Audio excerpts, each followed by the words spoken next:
Salam jas merah, ketemu lagi dengan Sir Alpen. Kali ini saya akan coba menjelaskan materi sejarah SMA kelas 11 dengan topik perjanjian atau perundingan Linggarjati dan juga agresi militer Belanda I. Sebelum jauh saya jelasin, terlebih dahulu saya terangkan dulu apa saja tujuan pembelajaran kita dan juga bagaimana konsep materi kita.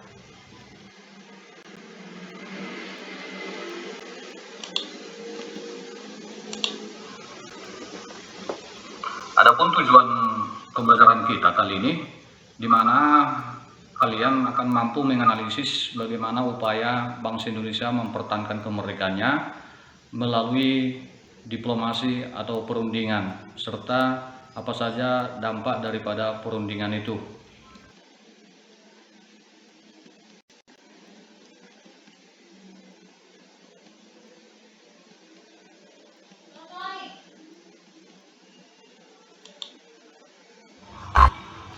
Jadi judul bab kita itu kan usaha atau upaya bangsa Indonesia mempertahankan kemerdekaan. Nah, jadi bagaimana upaya bangsa Indonesia mempertahankan kemerdekaannya setelah proklamasi 17 Agustus 1945? Ada dua cara. Yang pertama adalah dengan bertempur, itu yang disebut dengan cara angkat senjata. Nah, kemudian yang kedua adalah dengan cara diplomasi atau perundingan. Dikatakan diplomasi bahwa permasalahan antara Indonesia dengan Belanda itu diselesaikan di meja perundingan. Nah, perundingan apa itu? Itulah topik kita kali ini. Perundingan yang pertama sekali muncul adalah perundingan Linggarjati. Nah, kenapa dikatakan perundingan Linggarjati? Dan apa latar belakangnya? Dikatakan perundingan Linggarjati, sebenarnya Linggarjati yang benar ya, bukan Linggar. Nah, waktu mengetik itu ikut R-nya. Jadi yang benar itu sebenarnya adalah Lingga. Nah, dikatakan perjanjian Linggarjati karena perundingan antara pihak Indonesia dengan pihak Belanda itu dilaksanakan di sebuah desa di Jawa Barat, namanya adalah Desa Linggarjati, begitu ya. Nah, kemudian apa yang melatar belakangi sehingga perundingan ini? Tentu anak-anak kami sudah paham melalui materi kita di minggu lalu, itu hubungannya ya. Nah, jadi terjadinya pertempuran-pertempuran di berbagai daerah yang mana Belanda ingin mengembalikan kekuasaannya atas Indonesia. Tentu rakyat Indonesia kita semua tidak mau, maka terjadilah pertempuran itu.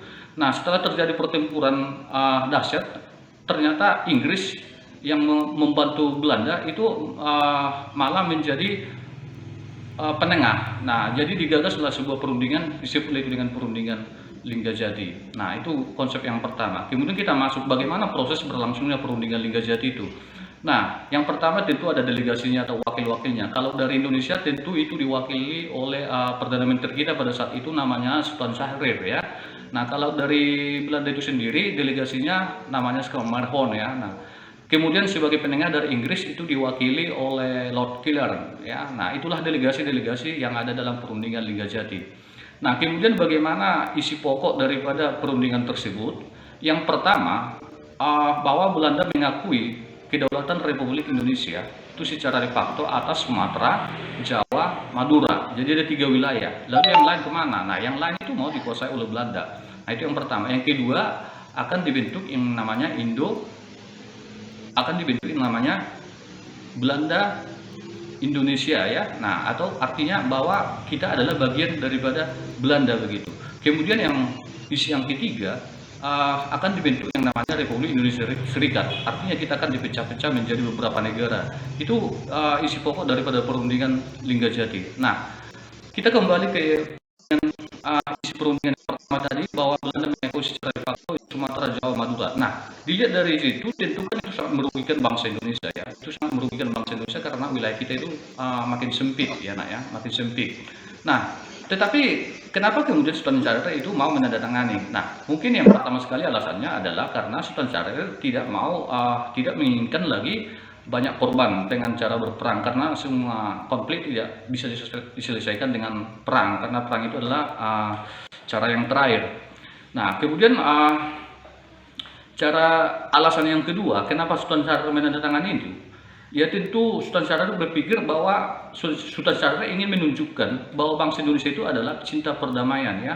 Nah, ingin menunjukkan kepada dunia internasional bahwa inilah Indonesia, kira-kira begitu ya. Nah, kita masuk apa sih dampak daripada perundingan Linggarjati itu nanti. Nah, jadi dilihat dari isi perundingan tadi, tentu banyak rakyat Indonesia yang pro dan kontra. Nah, dan banyak yang menolak, ya, banyak yang menolak. Nah, kemudian Belanda juga mengingkari ataupun tidak lagi mengakui perundingan tersebut. Maka tanggal 15 November 1946 ya, nah, maka ditandatangani lah itu perundingan itu ya. Tadi di tanggal 15 November 46 ditandatangani. Namun perundingan itu gagal. Setelah gagal maka terjadi perang. Perang itu disebut itu dengan agresi militer Belanda 1. Di mana agresi militer Belanda 1 ini berlangsung tanggal 21 Juli 1947. Nah, jadi itulah keterkaitan antara Linggajati dengan agresi militer Belanda 1. Lalu muncul nanti pertanyaan bagaimana agresi militer Belanda 1 ini dihentikan.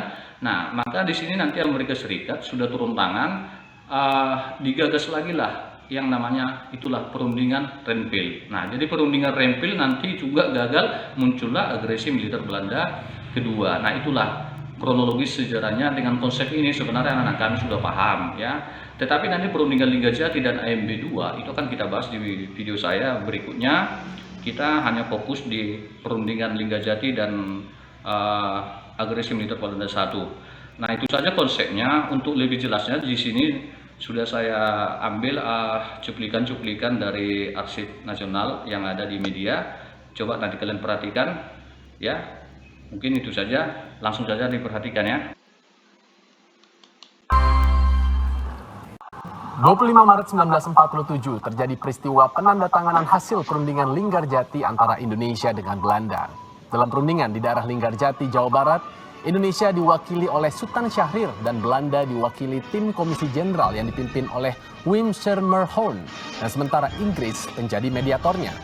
Hasil perundingan ditandatangani di Istana Merdeka Jakarta pada 15 November dan ditandatangani secara sah kedua negara pada 25 Maret 1947.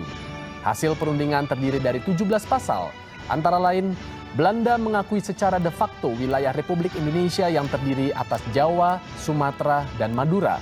Belanda juga harus meninggalkan wilayah Republik Indonesia selambat-lambatnya 1 Januari 1949 dan kedua negara sepakat membentuk Republik Indonesia Serikat.